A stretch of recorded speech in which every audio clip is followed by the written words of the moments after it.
Welcome to Commit and Push, the podcast about how great software really gets built.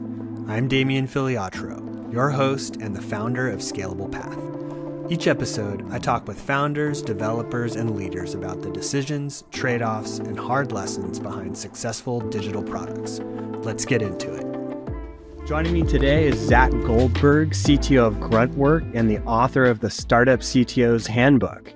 He's been a CTO for multiple companies, and in addition to being an avid race car driver and pilot, he also does executive coaching for CTOs. Zach, welcome to the Commit and Push podcast. Thanks so much for having me, Damien. Great to be here.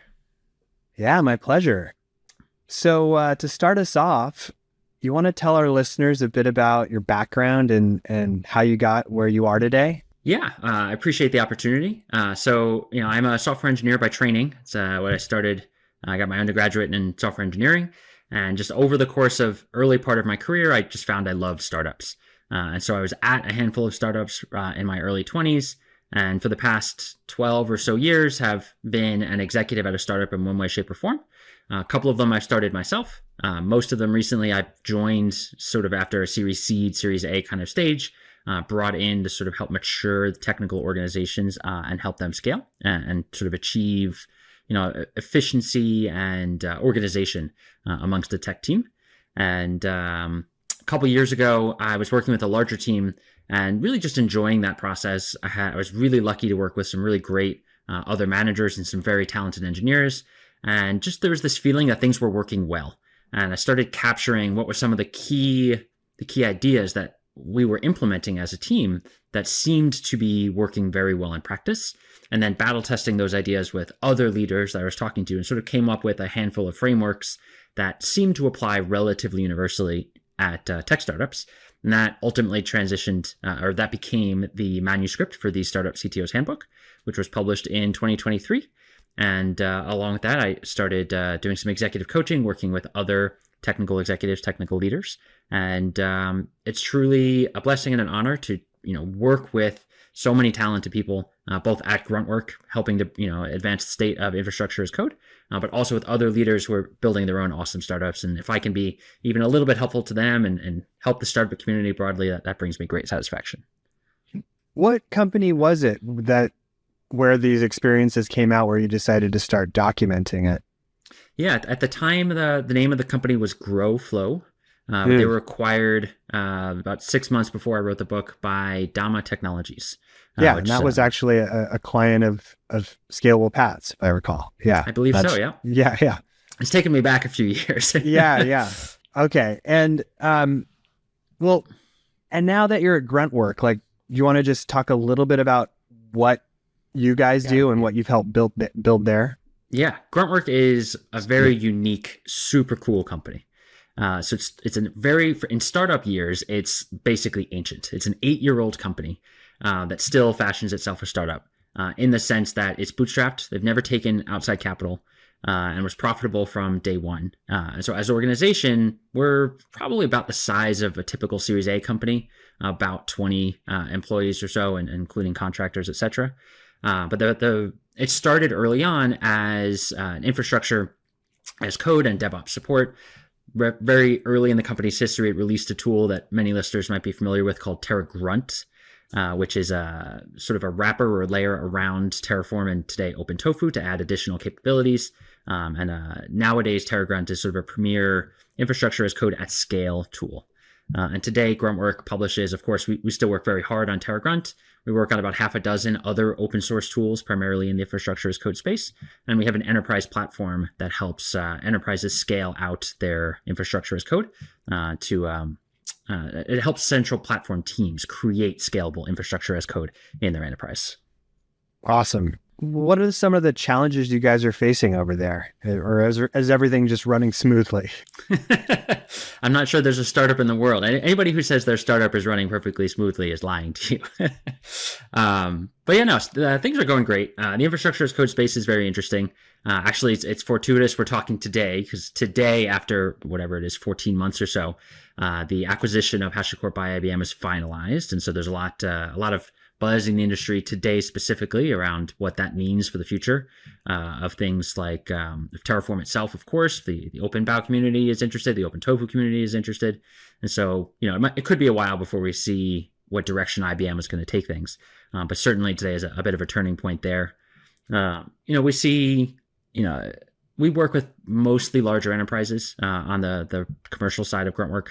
And so, we see pretty similar patterns that lots of other companies see working with Fortune 500s. In 2025, there's a lot of belt tightening. Everybody's focusing on efficiency. There's a lot of focus on profit numbers sort of across the board. And so, we're, looking to see how do we, with our tools, help organizations, get extra impact and efficiency out of the investments that they're making, sort of along the lines of a lot of AI pushes that you're seeing. And so, how does infrastructure as code fit in a world with lots of generative content and tools? And it's a great time to be paying attention and innovating in that space. Cool. So how do you split your time between your CTO job and the coaching that you do? Yeah. So, Gruntwork is my full-time job. I'm, a committed full-time CTO at Gruntwork. And so I have to structure my time as a coach, or I should say I structure my coaching practice to fit in with the fact that I have a full-time job. And so as a coach, I work with people on a sort of fixed basis. And so I make a commitment, usually an hour a week per client to work together, which is the same style of executive coaching that I actually subscribed to for the first 10 or 12 years of my career. And so by and large, it fits in pretty nicely. They're meetings that show up on the calendar. I do a little bit of prep work for those and take some notes, things like this. But by and large, throughout the 8 to 12 hours a day that I'm sitting at this desk here, the vast majority of that is on Gruntwork and a couple hours here and there for the coaching clients. Gotcha. And one more sort of general question before we dive into the book. I'm curious, did you consider yourself an author before you started this process? And what was the experience of writing the book like? Did you get help? Did you basically do it yourself? How was that process? I love this question. I feel like I've learned a lot throughout this process. And in particular, the short answer to your question is no. I never saw myself as an author. But there's a lot of interesting things that I think lots of authors learn throughout the process of trying to write their first book. The first thing I would add is it's hard for everybody. Anybody who says it was easy to write their first book is probably lying to you. Similar to any startup that doesn't have any stress.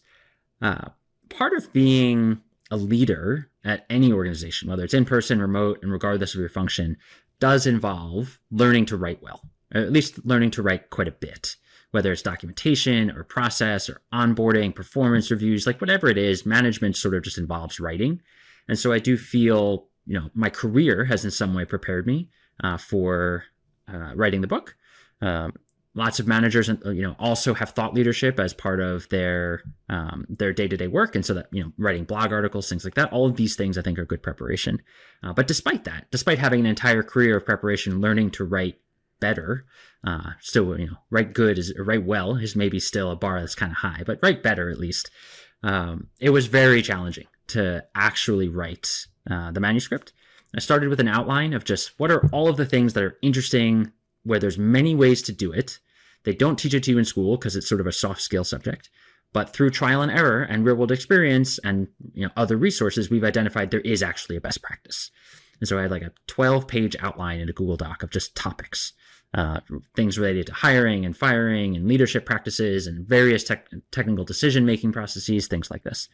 And then just started writing, dumping knowledge into each of those sections as best as I could.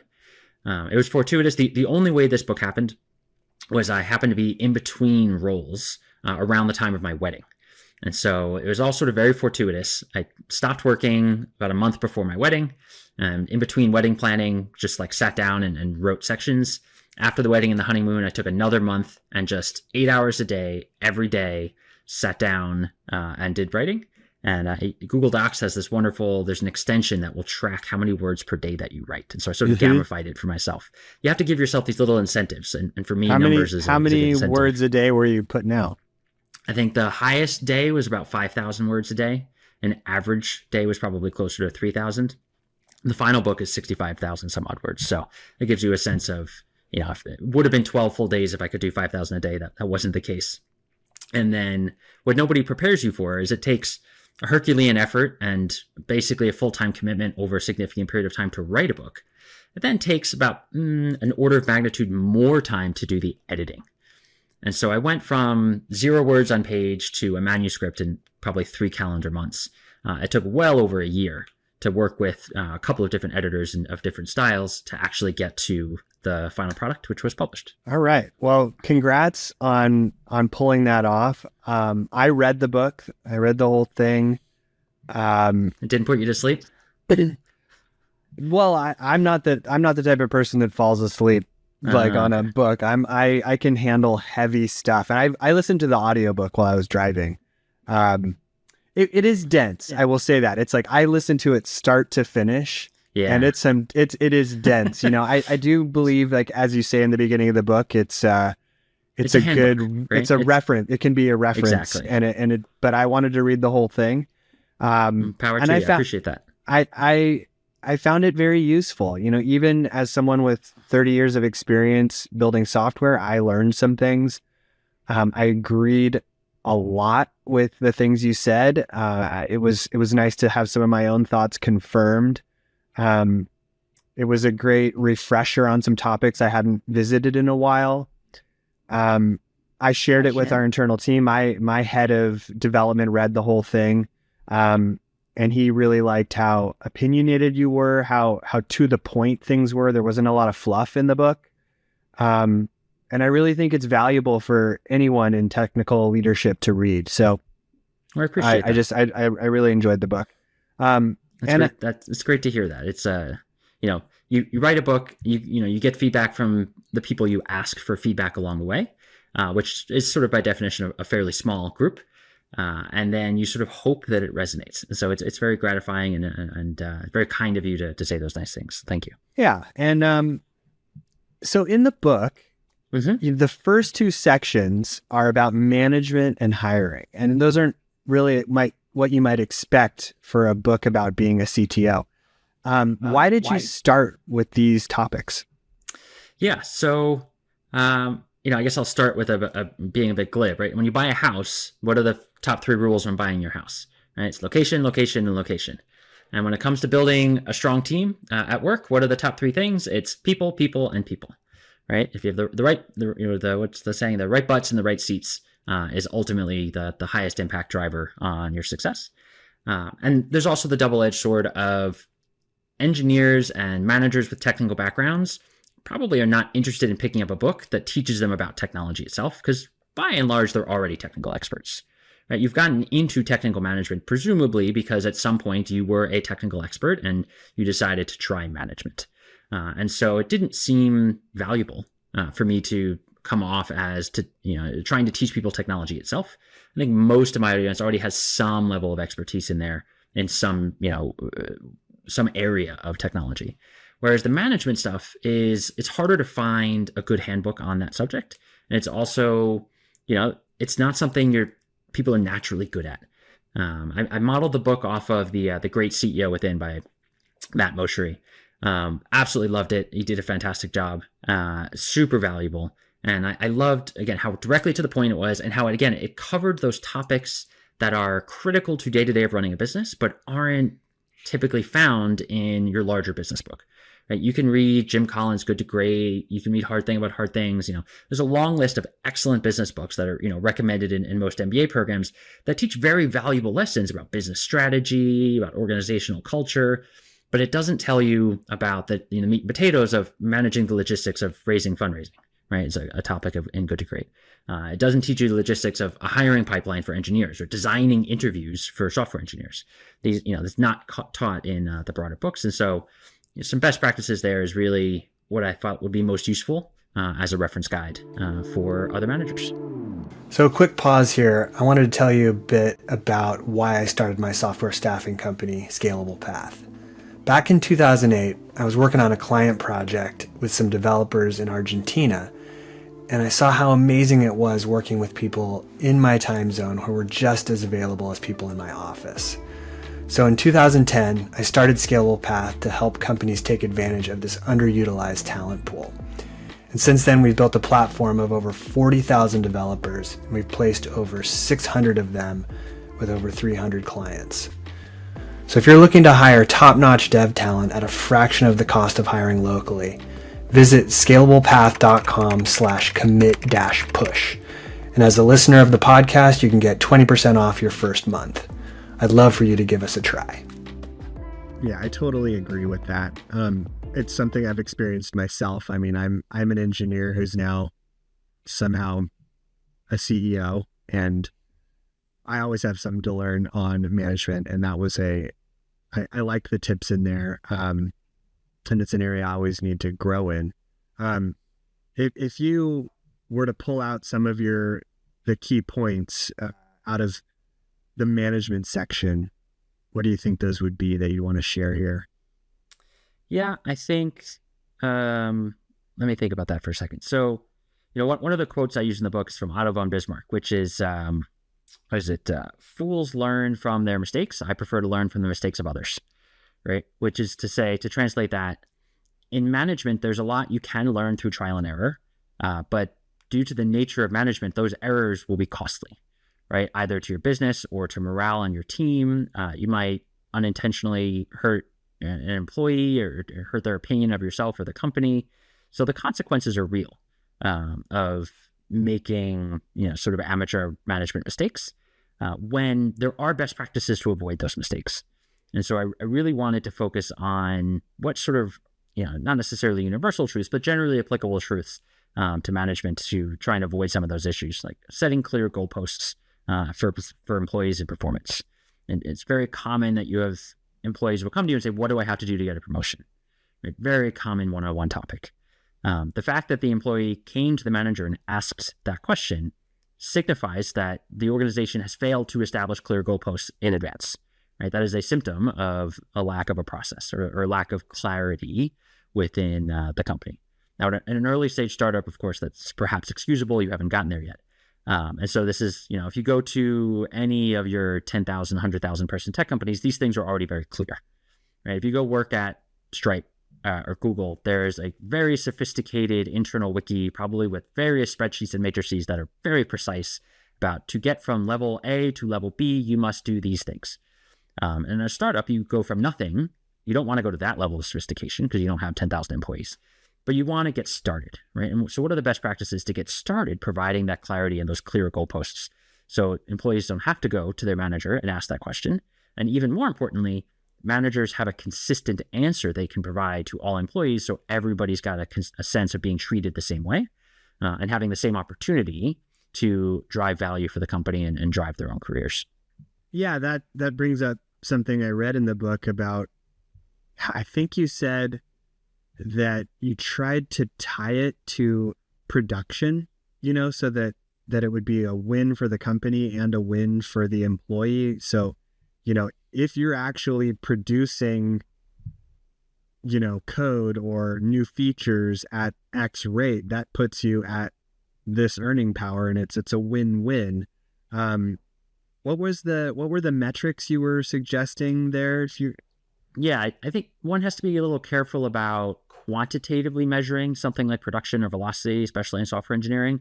But the general principle of, as a manager at a smaller company designing a performance review system, you have the opportunity to very clearly align incentives between the employee and what matters for your business. And that's going to be different depending on each company.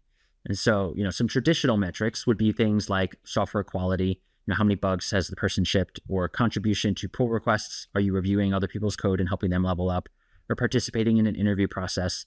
These kinds of metrics are relatively applicable, but others might not. Others might be unique to your company. At Gruntwork, for example, our performance review system includes public thought leadership. Right? Part of our brand as a company is being seen as DevOps experts. We've been in the space a long time. We've published books. We have a blog with a ton of history and lots of traffic talking about infrastructure as code. And so it's important to our company we maintain that brand. And that is a business value, something we hold ourselves accountable to. And so the way that translates into our culture is part of how everybody individually is measured is your contribution towards maintaining that public thought leadership. And that could be done in a number of different ways, participating in community discussions, writing blog posts, that, creating new features that are widely adopted on open source tools, things of that nature, right? And that's unique to our company's domain and the direction we're trying to go. And I encourage leaders to think, what's unique about your company that adds value, that differentiates your business? How do your employees contribute to that?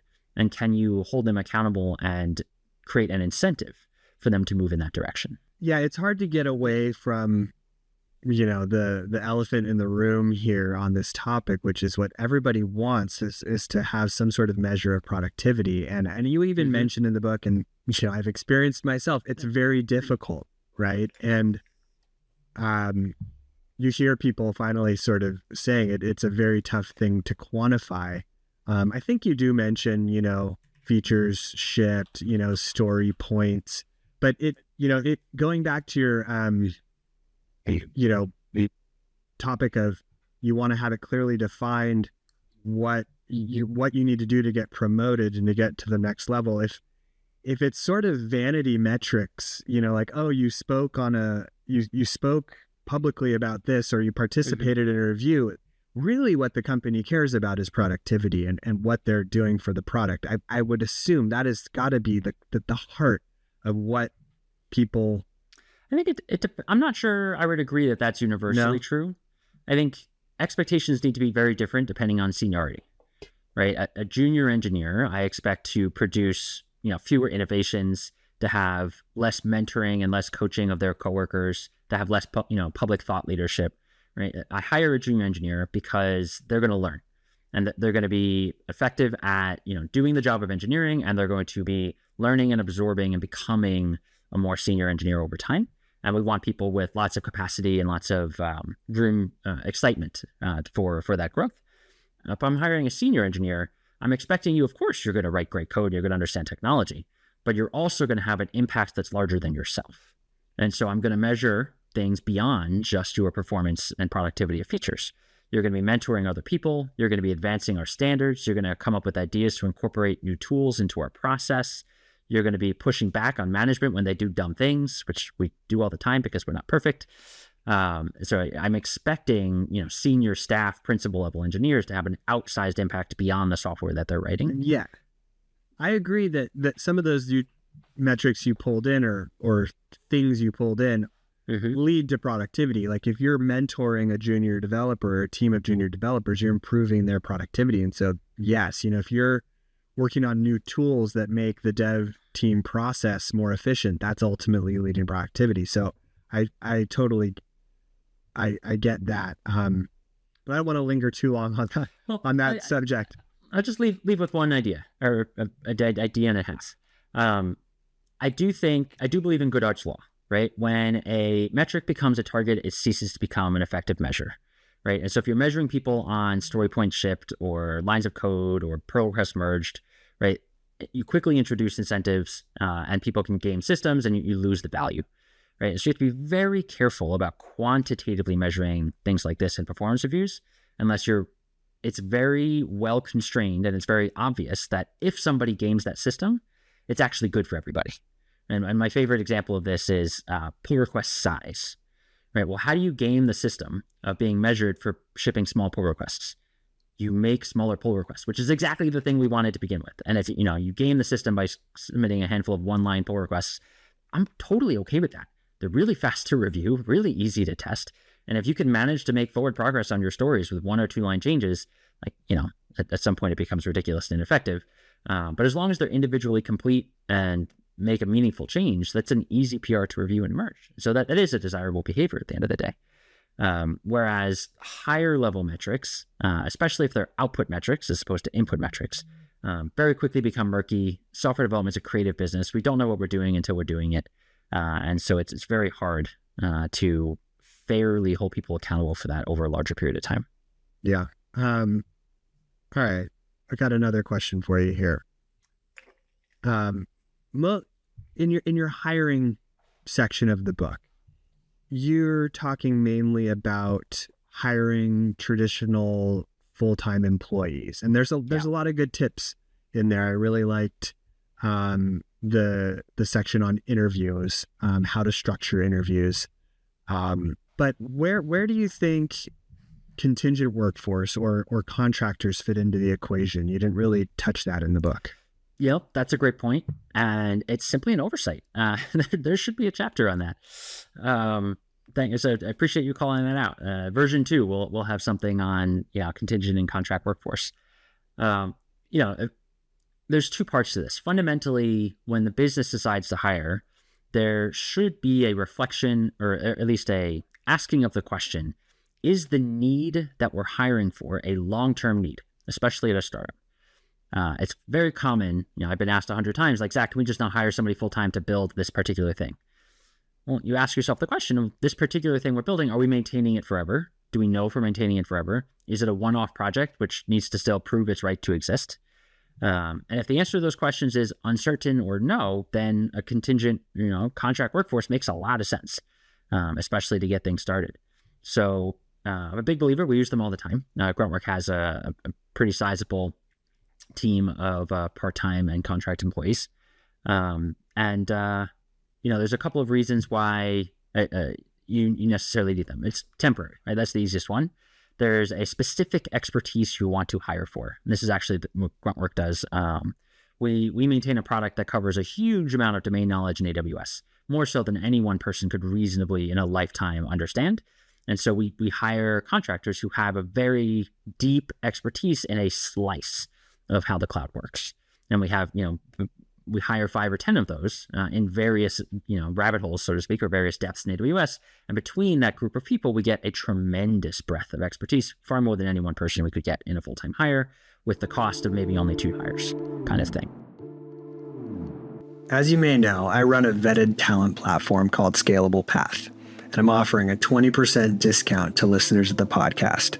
So if you're interested in scaling your dev team faster and smarter, visit scalablepath.com/commit-push. Because they're all sort of part-time. It happens to meet with the business product needs, the development needs that we're looking at to have those folks on board part-time. And so that ends up being a very cost-effective way to get a tremendous amount of knowledge applied to the problems at hand. The more common solution I see, especially at startups, is, it's just cheaper, right, to outsource. And then, you get into the conversation of what are you buying? How are you going to manage the process along the way? And what are your expectations at the end of that process? Because I think that the biggest failure modes with certainly offshore, low cost outsourcing and software is, you expect a high quality product with no oversight along the way for bottom dollar. And, fast, cheap, high quality, choose to, you just don't get all of them. And so if you know the quality doesn't matter, or you have a lot of opportunity to provide oversight, then the bottom cost can be very effective, especially for early prototypes. You don't know if they're going to work. You want to try 5 different prototypes or 5 different ideas as fast as humanly possible, as cheaply as possible. Great. But don't expect the code base that you get when you pay $6 an hour for software engineers to be the code base that you build your company on for the next 5 years. So also in the book, you mention your experience at working as a full-time CTO. And has that always been the case? Have you always just been all in on one company, or have you ever worked as a fractional CTO? I spent a stint of about 2.5 or 3 years doing exclusively fractional and contract type work. Most of my career has been full-time as a startup employee, but I probably worked with about 10 or so different companies on a fractional basis along the way. I haven't done it in a couple of years, but there were a few good stints there. Well, do you think there's certain situations where that is beneficial for a company? Yeah, it's a bit of a leading question talking to Damien at Scalable Path. But yes, of course, yes. Yeah, I mean, you want me to answer with one question? I mean, I think your business model is great. if you can't afford to bring on a full-time CTO, there's plenty of guys like you that are willing to, that have great expertise like yourself and are willing to, give you a quarter of their time or something like that. And that might work for you as a company, as a startup. My mental model is lots of companies are very capable of finding a team of mid-level, early senior software engineers to execute a project. And the failure mode, especially if they're not full-time employees and they don't have long-term investment in the company, with hiring outsourced staff as a group, is they need to be pointed in the right direction. They need to understand the business well. They need to deeply understand the technology. The foundational patterns that are put in place with the technology need to be well-established best practice to set the project up for success. And if you have a group of 4 or 5 people that are loosely organized, that aren't committed, that don't have strong leadership, it's hard to get that high-quality outcome. And so whenever I hire more than one contractor for a project, I make sure to have a dedicated, super senior, very experienced fractional CTO type person. Maybe they're not writing the majority of the code, but they're making the most important decisions, and they're tying the team together so that the final product matches the quality expectations that the company needs. And without that, you end up, in my experience and what I've seen and talked to folks, you end up going off the rails pretty quickly. It can happen for sure. So moving into some of the more technical parts of the book, toward the end of the book, I really liked how you just had sort of a common sense attitude about keeping things simple. For example, if you don't know whether you should be doing a monolith or microservices, you should probably just do a monolith. Or if you don't know if you should be doing a single monorepo versus a multi-repo, you should probably just do single repo. And generally, I think that's sort of a philosophy on life. Like, if you're not sure about something and one's more complex, probably just keep it simple. So I really liked that part of the book. Another part of it, yeah, go ahead. There's a joke at Gruntwork. People sort of make fun of me for it in a friendly way. That I have the ruthlessly pragmatic perspective. That it's very simple at the end of the day. Do we need the capabilities of the fancier solution? No, not yet. Okay, simpler solution then. Yeah, I really like that sentiment.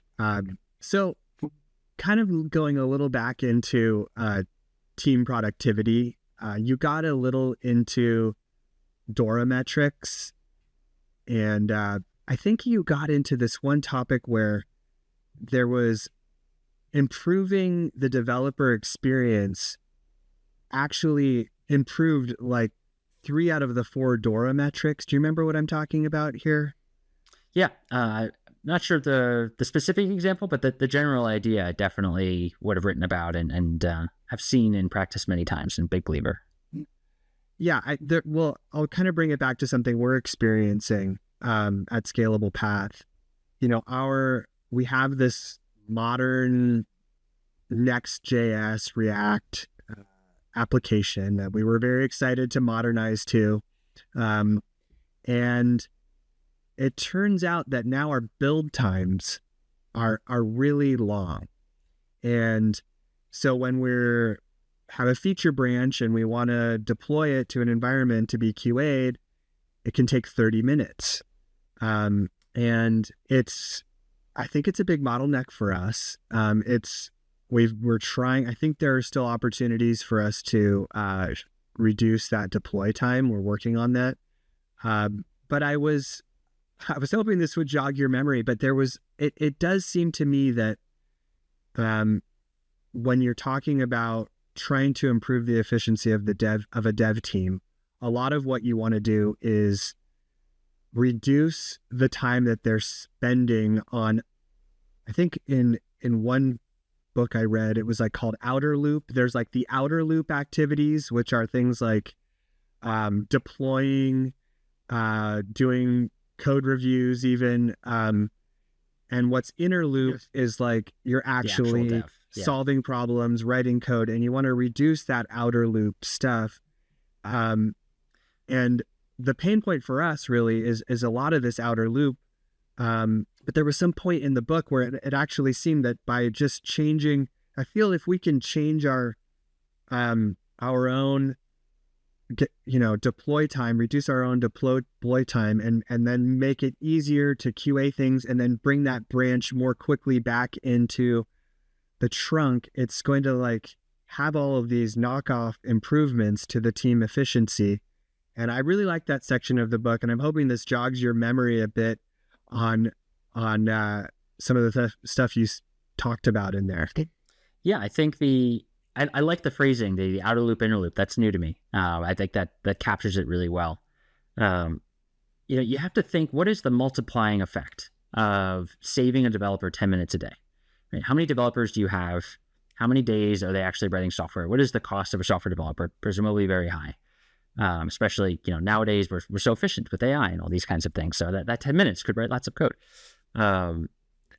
Those costs add up very quickly, right? And whether it's waiting for builds or it's diagnosing errors because the Docker Compose file isn't clearly documented and it's spitting out an error that's very hard to diagnose, or fighting with Webpack configurations in the JavaScript build world, like all of these things are not spending time solving the actual business problems, right? They're the logistics problems of the art of software engineering. And you want as much time as possible actually on the business problems, right? Understanding the problem that you're modeling, converting that into, actionable business logic, testing that logic, so on and so forth. And so I'm a huge believer in investing in developer experience to make it really, really easy to get the actual work done. If you imagine any other type of engineering, right? You're designing a building, right? What kind of software do modern architects use, right? We're not still writing, doing all of your blueprints on physical paper, right? Nowadays, you have all kinds of analysis and simulation that can be done, and stress modeling, and all these concepts that are way above my head to help architects do their job really well. And if you were to hire an architect to design your building, you'd want them using the latest, greatest, cutting edge, whatever, to build the safest building as most cost effectively as possible.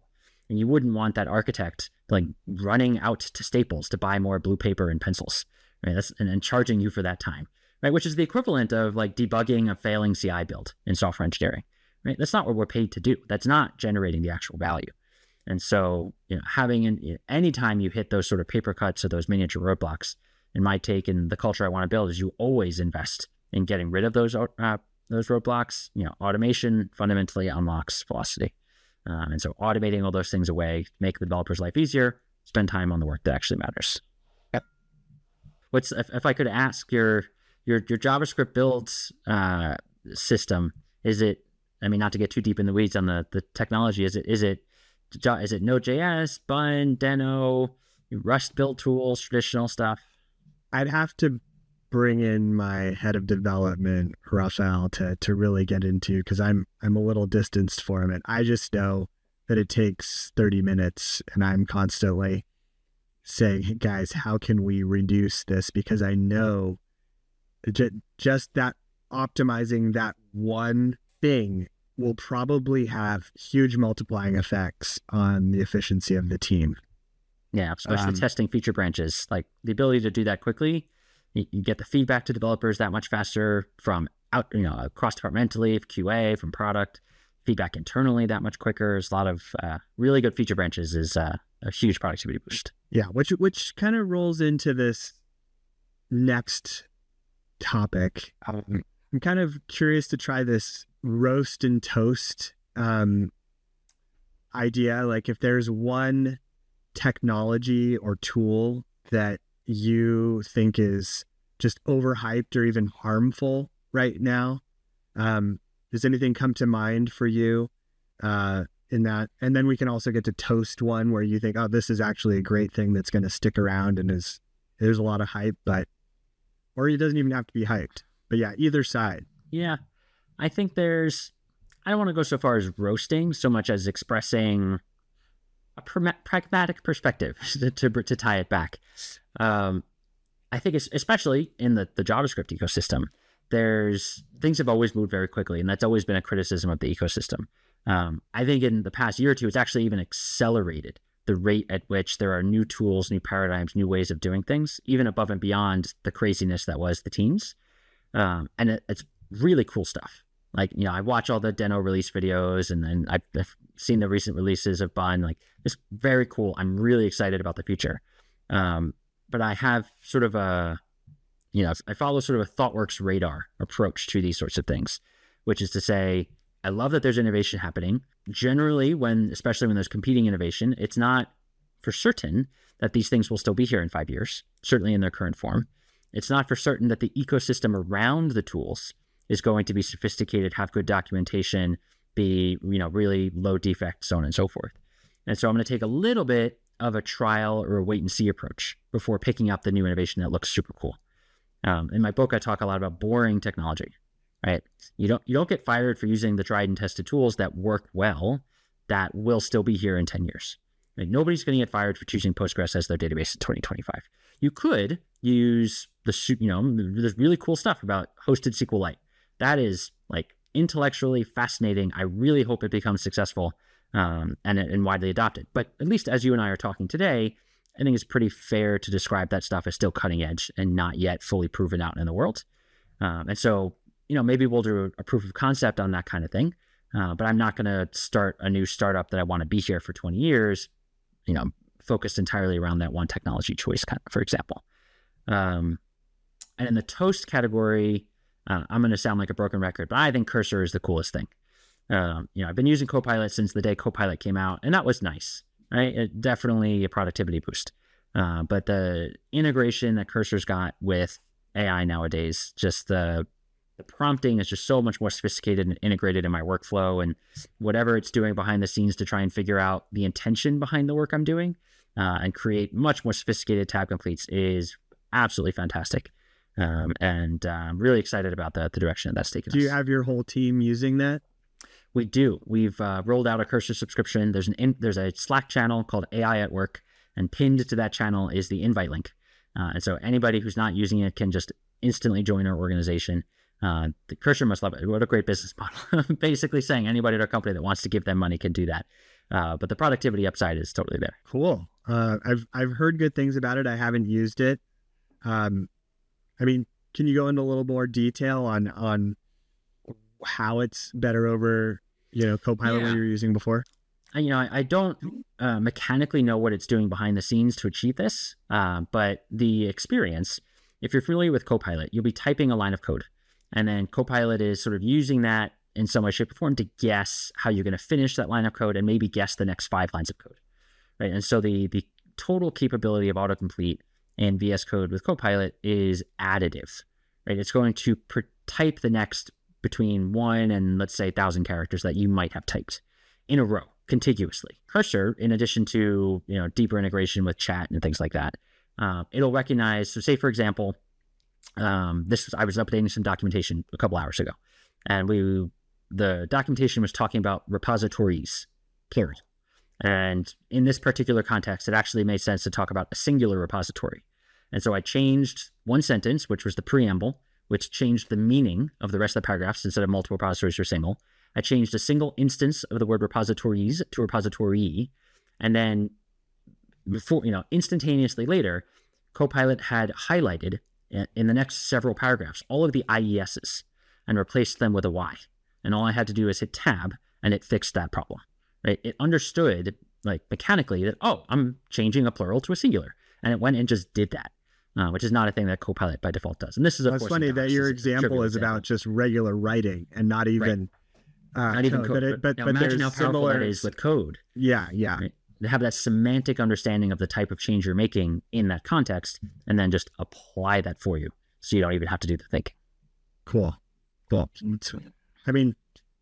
One place I knew where I was going to go if we're getting into roasting, and I'm not saying I'm roasting JavaScript as a whole. We're using it. I think there are cases where you're doing highly interactive user interfaces where it's absolutely necessary. But I've been recently turned on to this sort of hypermedia systems trend. I'm in the process of reading the book by Carson Gross, Hypermedia Systems, and his framework HTMX. And I know there's other similar frameworks out there, but I am a little bit sort of, maybe it's because I'm almost 50, and I grew up in this old school world where we were closer to the web 1.0 way of doing things. But it does make me think that maybe we've gone a bit too far with the complexity of the JavaScript, and we just got so built up, and next thing you know, we'll have 30-minute builds of our JavaScript app And is this necessary? I know there's a certain number of apps that don't need all of this, right? And people are just building these apps with all this heavy JavaScript because that's just what you do. But so I'm wondering if you've thought about this, been intrigued by this movement or at all. Yeah, I'm not familiar with hypermedia specifically, but I certainly have lots of both success stories and horror stories in and around the JavaScript ecosystem over the past decade or so. Well, it's not just hypermedia. Things like Livewire, you see David Heinemeier Hansson sort of talking about these sort of things of where instead of, building this complex, single page application where every request is, going back to the server and getting JSON and then re-rendering the entire UI, just treating it more like old school HTML and just getting little bits. The quick framework, things like this. Yes. I'm going to fall back again on my little typical pragmatic perspective. It's a tool for the job kind of thing.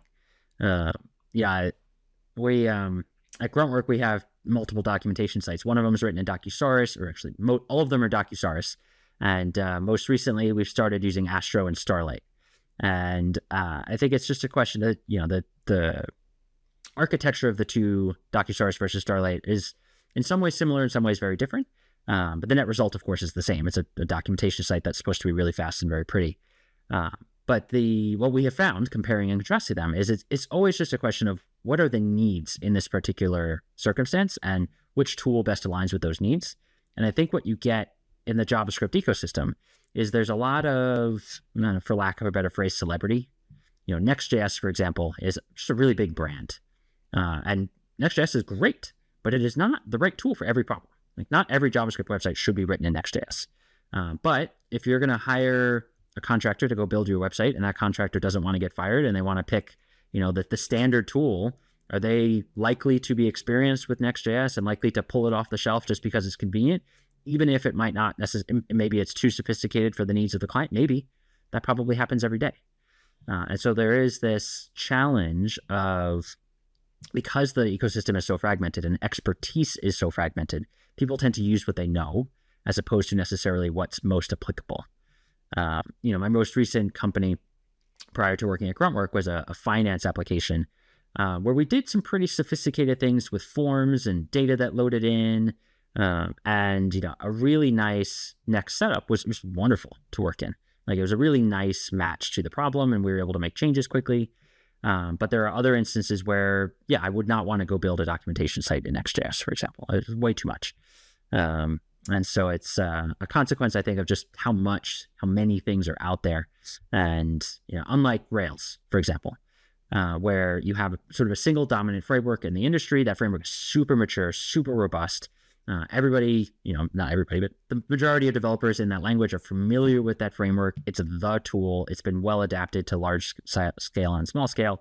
In JavaScript, there's that fragmentation, the expertise is not all there, and you get quite a few more challenges as a result. And then, of course, you have the language, which, not designed for its current purpose and gets some friction as a result. So taking us back a little bit to the AI topic, how do you see AI impacting the jobs, not only, how we operate as software developers, but I'm a little bit concerned that there's going to be, not in every industry, there's going to be straight up job replacement of people.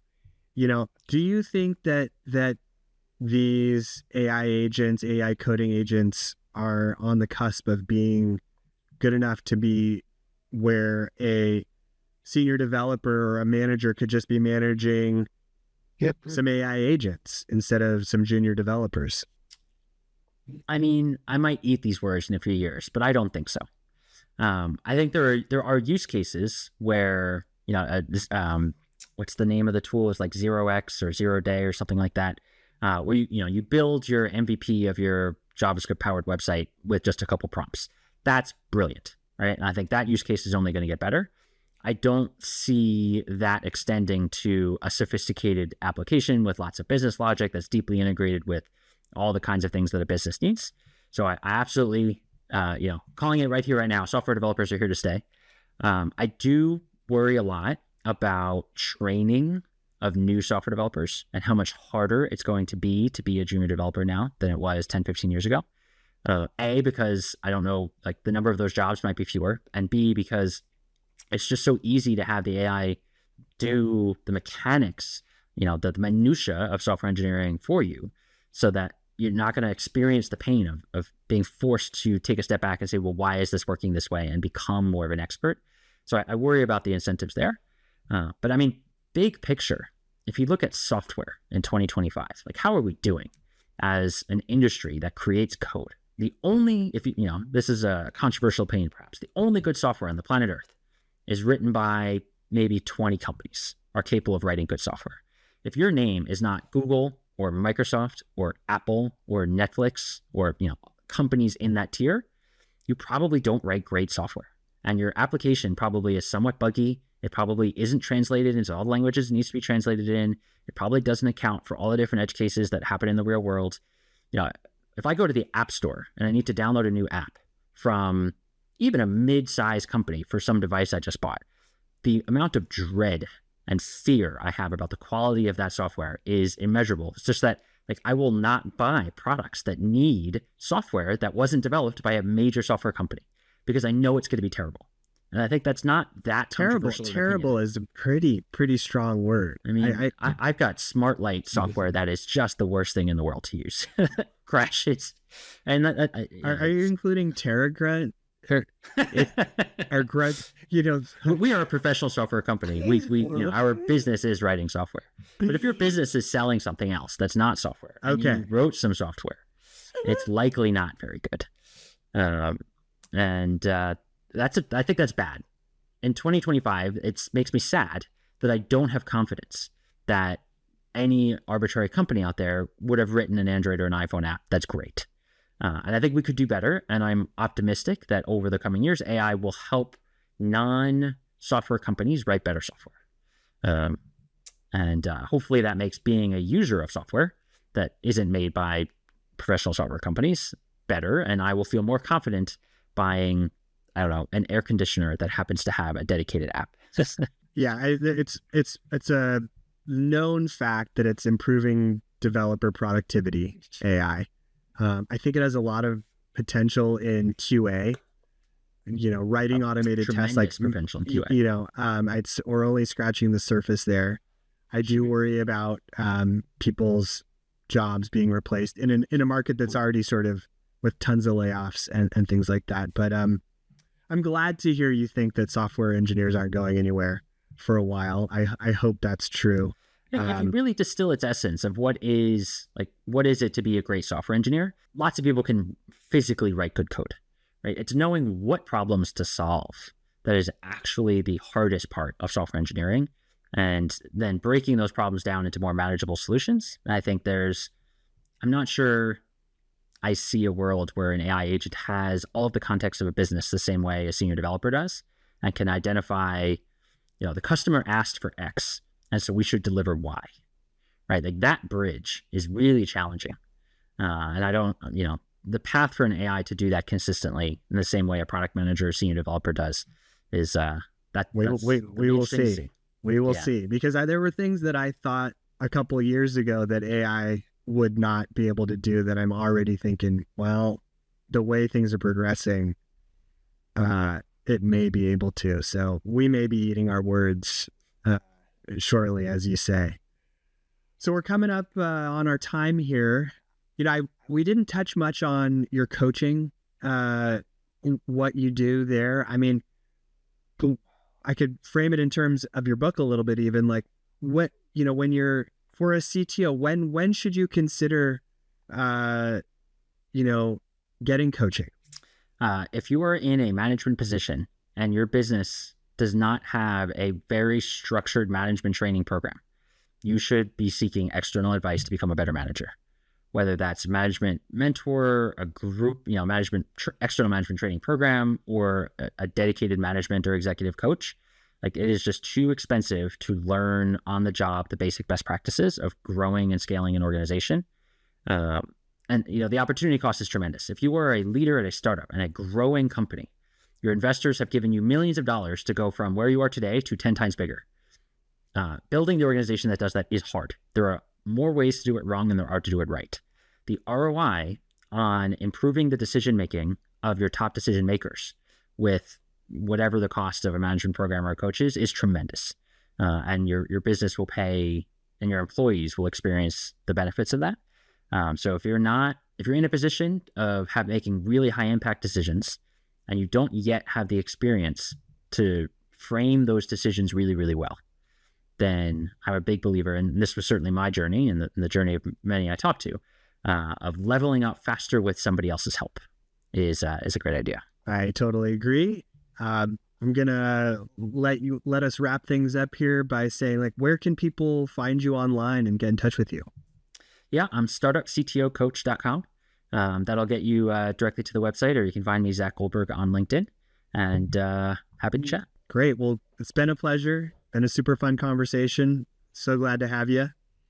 Thank you so much, Damien. It's been an absolute privilege to join the podcast today. All right, Zach, take care. Cheers. Well, that's a wrap on this episode of Commit and Push. If you found it valuable, subscribe on Apple Podcasts, Spotify, or YouTube. And if you're building a team, check out scalablepath.com to find top developers. Until next time, keep building, keep pushing.